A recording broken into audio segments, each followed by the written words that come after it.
So, a last word on this conceptual work development. We also follow three guiding principles to develop our indicators. Again, very much inspired by the Citizen P2C report. And those three principles are the following. The first one is to concentrate on outcomes experienced by workers. That is, the point is not so much to assess the drivers of job quality, but really the outcomes for the people. So, for example, instead of looking at employment protection legislation, we consider the real security that workers are likely to experience.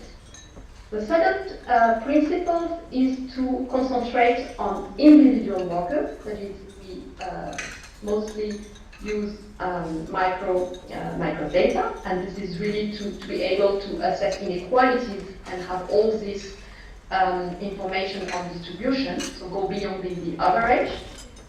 And the third principle is to concentrate, to focus on objective features and measures, and this is really to ensure a better comparability of outcomes across countries.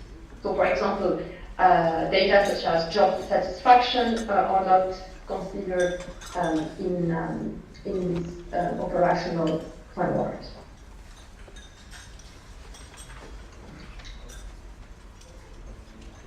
So, in terms of statistical portrait and the type of cross-country comparison we came up, and I forgot to mention that actually most of my presentation is based on Chapter 5 of the Employment Outlook 2015 on job quality in emerging economies. So if you want also to get and have more detail and information. And by the way, I hope you have the handout also to follow my presentation. So that makes the presentation smoother to follow. So first looking at earnings quality. So as explained previously, so we looked both at the average, but also at the distribution. So to have a sort of sense of inequalities, because both matter for the well-being, for life satisfaction of people. So what you have here is basically the composite index. So that look both at the average and the distribution. And what you can see, so this is for a set of 12 emerging economies for which data were available. And you can see that earnings quality show considerable variation, of course, across emerging economies. First of all, overall earnings quality is much lower than the OECD average. That's the blue bar completely on the right, which is not so surprising. And the second point here I would like to make as well is actually this earnings quality is characterized by both a combination of very low average earnings, but also a very high earnings inequality. And that's what you can see here. I don't know if you can see that the arrow with the different points plotted here. In terms of differences across countries, so you have countries on the one hand with the highest earnings quality, and these are countries such as here on the right, Argentina, Chile or Russia, and the countries with the lowest earnings quality, of which India, together with Indonesia or Colombia.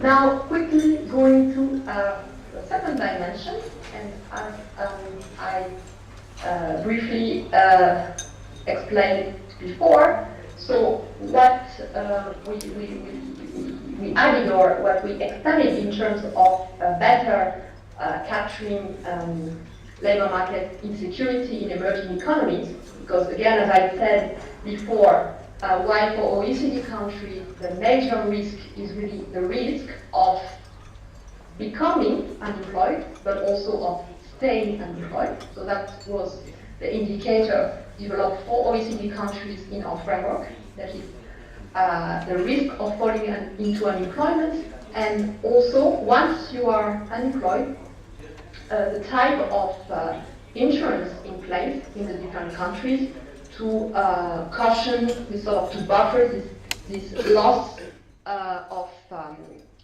income due to unemployment. I mean, obviously, for the majority of emerging economies, this is not the major risk. Being unemployed is really something that people cannot afford in the majority of emerging economies. So the main risk is really the risk of falling into very low pay. So here, what you have on this chart is basically the overall risk. Sorry, that is, both risks need to be considered, because, for example, in countries still such as South Africa, right, or Turkey, which belong to this group of countries studied here, unemployment is also a major risk. So we have the combination of the two risks. And what you can see again on the left here is that overall labor market insecurity exceeds the OECD average, which is again plotted on the right.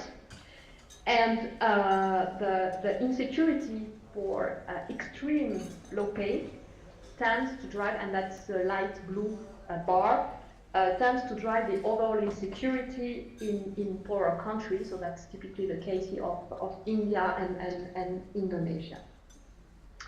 But again, some variation between countries.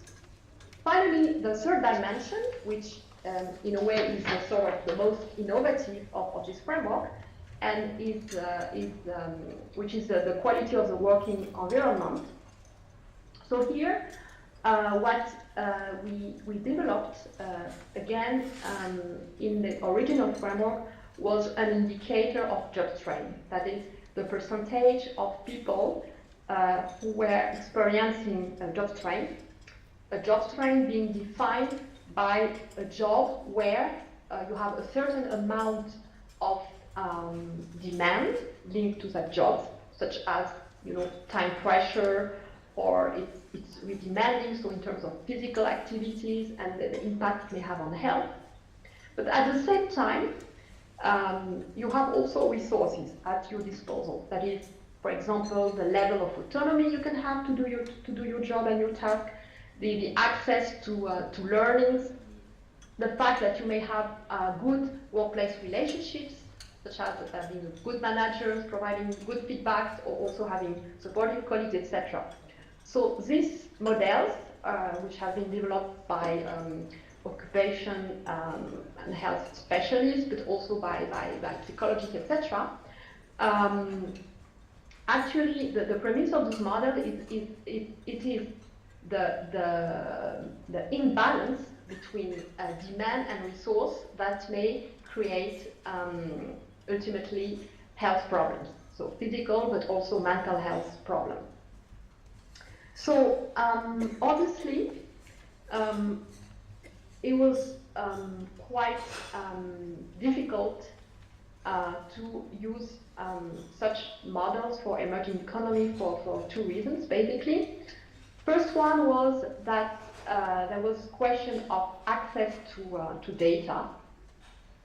Simply data were not available in the majority of those countries. But the second also reason was in countries, again, with high informalities, and also where self-employment is quite widespread. Well, it is not obvious to see whether those models and those indicators, percentage of job strain, is something that is the most relevant. So what we used in for those countries, we actually again used two indicators. So one possible, we also calculated the job strain indicator, but we also used as a complementary indicator the share of people working very long hours. And what we define as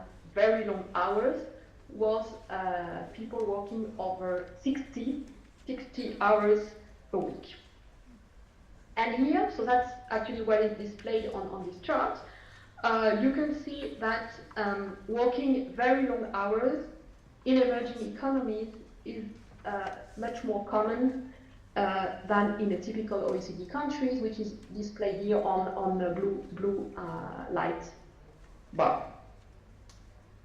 Of course, this is not a fully satisfactory indicator. I mean, one could argue that some people are very happy to work very, very long hours, so this is kind of a choice, and therefore maybe not such a good proxy for assessing the quality of the working environment. So in a way it is true, but it could be also that you are very happy to work long hours. Doesn't mean that it's also good for your health and for your well-being. So what I'm trying to say here is also depends on which well-being outcomes you are looking at. Okay, now a final slide on comparing actually job quality by groups. So what you have here are actually different panels along the different dimensions, so that those are cross-country averages, and provide figures so by gender, so for men and women, then by age groups, so 3 categories, and finally by level of education. So not surprisingly, as you can see also here, well, job quality tends to be lower for women. I mean, notably in terms of earnings quality and overall labor market insecurity. The other category, vulnerable categories, are obviously the young people and the low-skilled workers.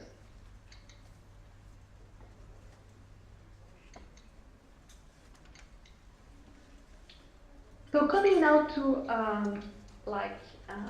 so second big part of my presentation, which is to connect this also with informality, and whether or not informal jobs would be worse jobs.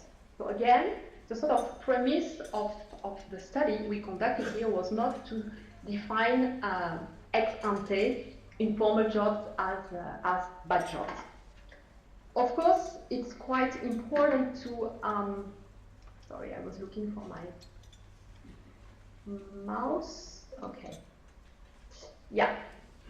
So why care about informality? Well, of course, no need to, I think, to make the case for much for this in this audience. But obviously, informality is important because it represents an important share of total employment.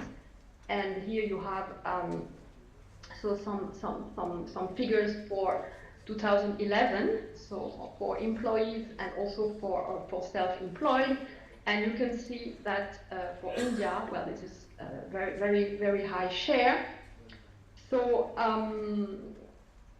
it is important, but also it's important in terms of policy concern. I mean, it has obvious implications both in terms of efficiency, but also in terms of equity. So how do we define informality in this study? Well, those are basically salaried workers who are not affiliated to social security, so they not pay contribution, plus also the self-employed whose business is not registered. So using this definition, what we conducted, so okay, I'm going to skip this slide, as this is something also probably you are quite familiar with, right? I mean, again, the view of informality, the sort of positive, optimistic view versus the pessimist one, and this is actually why very much we we took that perspective of, well, we don't judge ex ante whether it's good or not to be in informal jobs, or whether those jobs would be good or bad jobs. So coming to this sort of comparing using our framework and comparing the quality of formal and informal jobs, and again along the same 3 dimensions, well, you can see quite clearly that informal workers tend to earn less. That's what you can see on the left panel. They face considerably higher labor market insecurity, and they work very long hours more often. So overall, the quality of informal jobs is low. Now, the other thing, the other point we wanted to make in the chapter also, so in terms of quality outcomes, informal jobs perform like worse, but what about in terms of perspective and dynamic?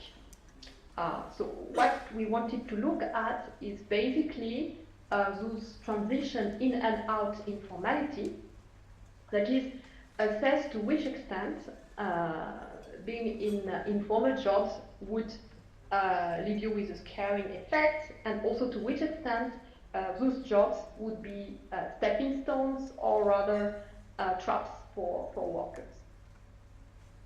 So here I should say that unfortunately the study we conducted, we could not cover India, so that's maybe to some extent going to be to some extent less interesting or relevant for you, but I think it's quite worth to present you 2-3 slides on results here.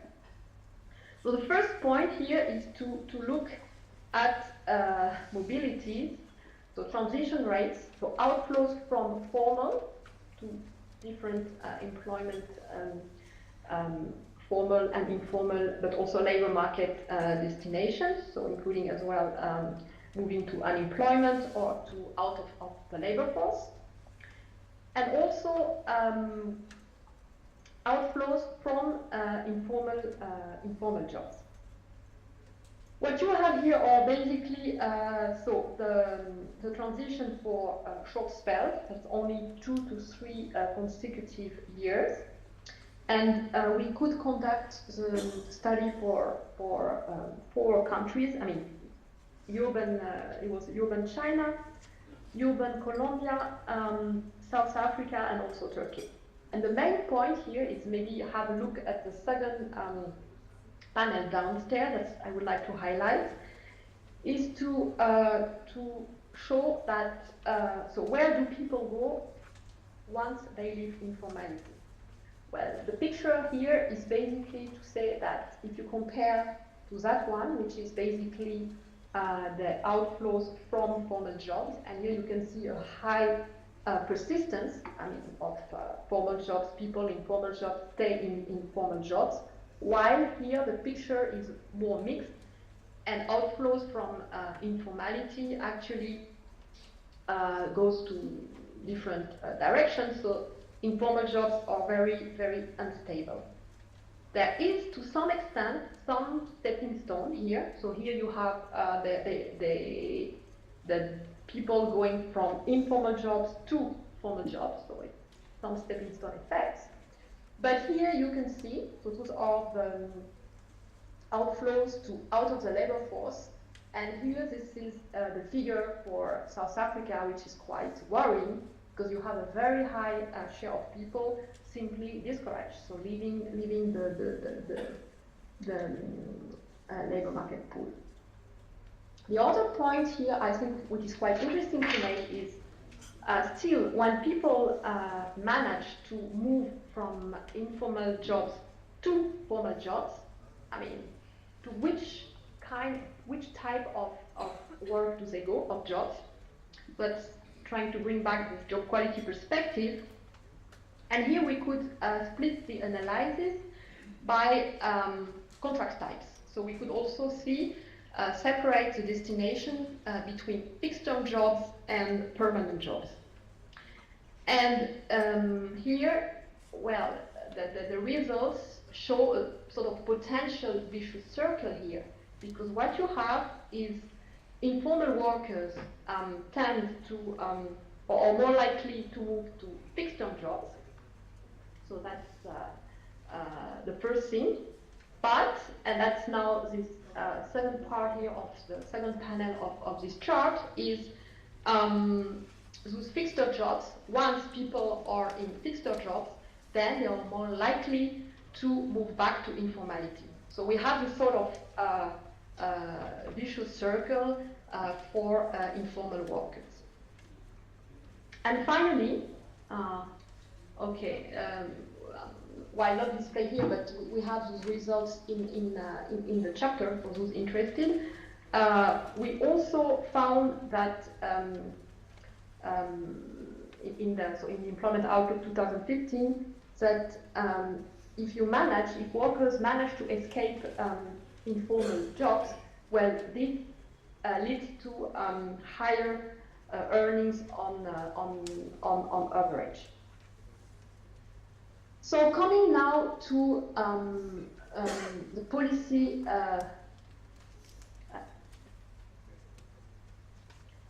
Sorry, I think there was a slight technical problem. So I was saying, coming now to the sort of policy recommendation we could sort of formulate, or maybe more in terms of general principles, because this is again a framework, cross-country, etc. So one would need to go, of course, at country level and take into account the sort of cultural and also country specificities to formulate proper policy recommendation.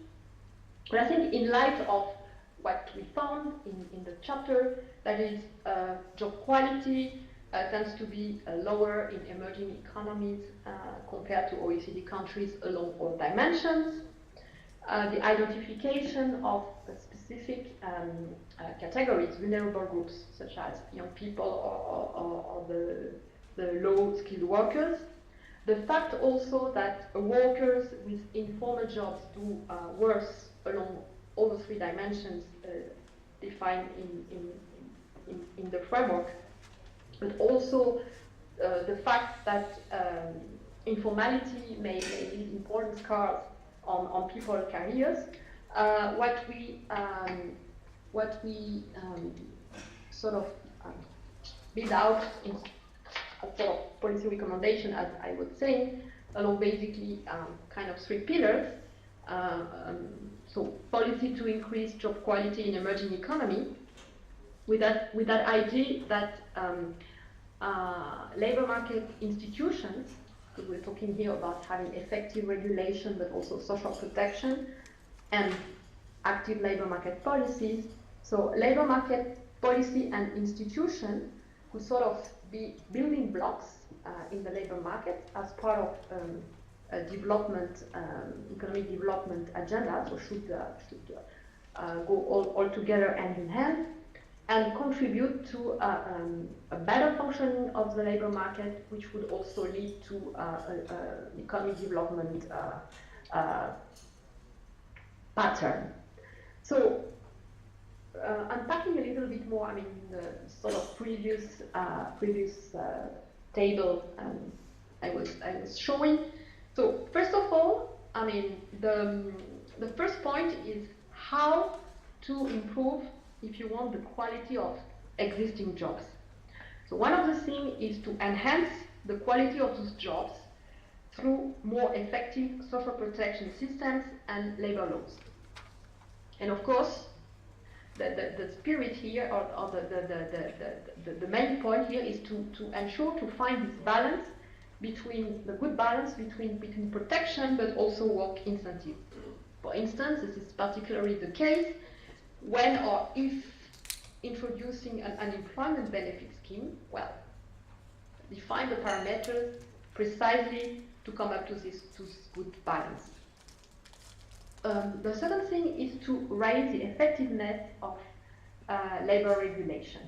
By effectiveness, the point is to say, when again defining this more specific parameters of the regulation, whether this is, we're talking about EPL, Employee Protection Legislation, or working time regulation, etc., the parameters have to be defined at the appropriate level as to be effective and enforced. The second sort of general principle is to help workers move to better quality jobs, because we had a sense of this sort of how important this dynamic aspect was. So help or assist workers find high quality jobs early in their careers. So this is obviously through strengthened education, training, apprenticeships, and active labor market policies. But also, it's quite important to design or reflect about those different schemes targeting particular groups in the labor market, and notably the low-skilled workers. Finally, and this sounds more like a familiar story probably for the audience here, is, of course, given this important share of informality and this association that was found between informality and low-quality jobs, part of the agenda is to reduce the share of low-quality jobs by curbing informality. And here, of course, the OECD has quite published extensively in previous Employment Outlooks editions about this topic. I mean, recognizing the benefits of formalization, both for enterprise, for firms, and for workers themselves, but also by lowering the cost of formality for employers and self-employed. And thirdly,